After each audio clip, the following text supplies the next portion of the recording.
On est heureux à cause d'Édouard Loko, à cause de la personne d'Édouard Loko, à cause du monument qu'il représente pour l'ensemble de ses œuvres, quand on le prend en tant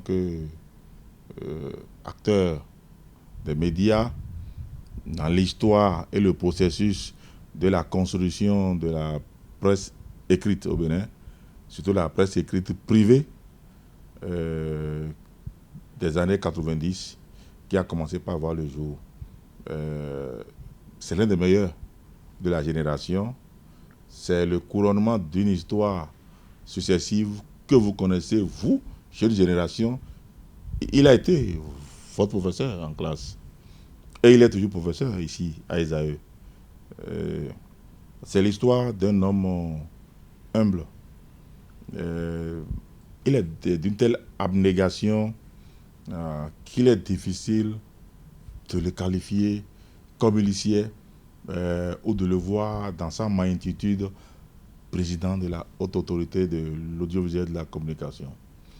Et Édouard Loko, c'est pour ça qu'on est heureux. On est heureux parce qu'il s'agit de lui en fait. Il s'agit de cet homme-là que vous allez croiser encore dans la rue bientôt, en train de manger du yabobo avec vous, et comme en train de prendre du arachide, sans toutefois se faire la grosse thèse parce qu'il est nommé président de la HAC. C'est pour ce Édouard Loko-là qu'on est très heureux. C'est un homme historique. Il connaît l'histoire de la presse de façon générale. Et il a fait ses bancs. C'est un sac au dos. Il n'a pas brûlé les étapes. Et il n'a jamais volé un parcours. Président du CNPA, notre patronat. Président de l'ODEM. Vice-président de la HAC. Membre fondateur de l'UJPB. Élément constituant et très importantissime des deux états généraux de la presse que nous avons connus. Édouard, c'est l'histoire de la presse. C'est comme si on vous demandait, choisissez le meilleur pour vous parler de la presse béninoise, c'est Édouard Loko.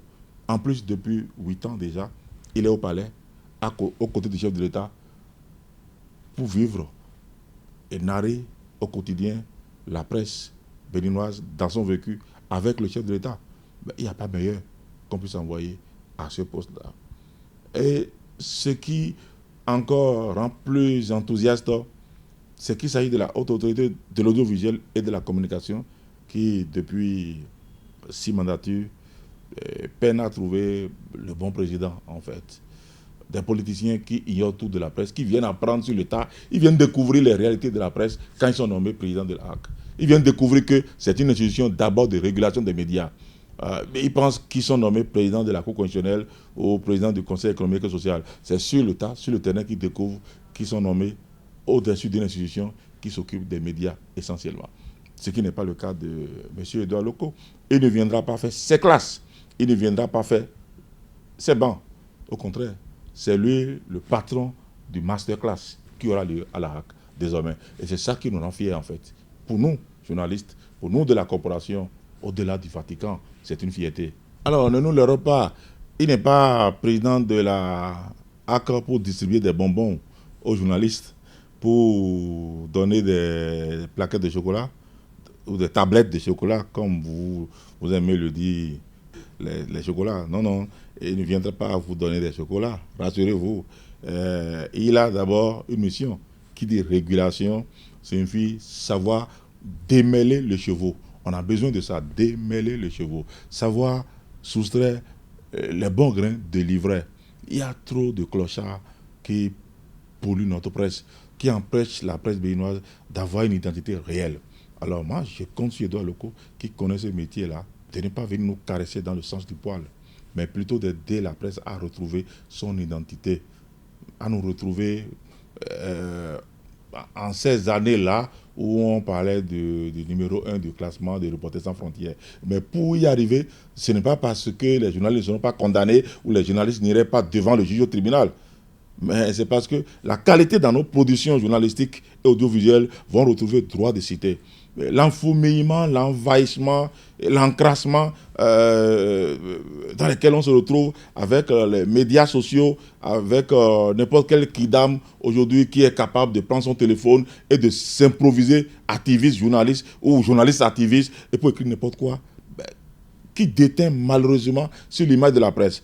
Lorsque quelqu'un qui n'est pas journaliste, qui n'a pas appris le métier, prend son téléphone et souille la réputation de quelqu'un, alors celui-ci dit naturellement, avec dépit, ce sont des journalistes.